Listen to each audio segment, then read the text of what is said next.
आमे ओडिया आम भाषा भारी बढ़िया आम रंग ओडिया आम ढंग भी ओडिया आम संस्कृति आम परंपरा रे झटकी उठे ओडिया पणिया।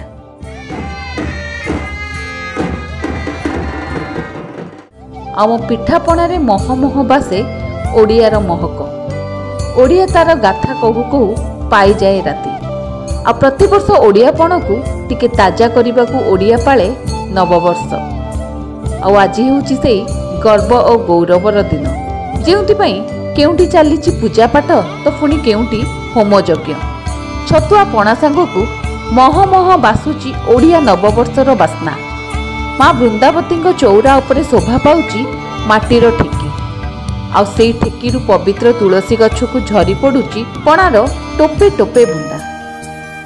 आज ओडिया नववर्ष आज आरंभ होउची ओडिया नववर्ष आउ नववर्ष पाई घरे घरे स्वतंत्र पूजा एवं जलुची होम निया सांगकू प्रस्तुत होउची सुस्वादु पणा।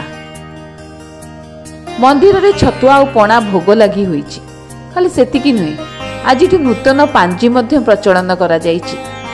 ओडियाଙ୍କ परंपरा अनुसार खूब धूमधाम रे पालन हेउची ओडिया नववर्ष। आज होउची सेई नववर्षर प्रथम दिन एही दिन हिंदू मानक बड़ पर्व भावे पालित होइताय। सूर्य आज विषुव रेखा को चलन करुथिबारु आजिर दिन को महाविषुव संक्रांति मध्य कुआ जाए। घरे घरे पणा भोग सांगकू मंदिर रे ठाकुरंग दर्शन करी पणा पीचंती प्रतिटी ओडिया। तेणु सर्वसाधारण परिवार तरफ आपण समस्त को ओडिया नववर्षर हार्दिक अभिनंदन।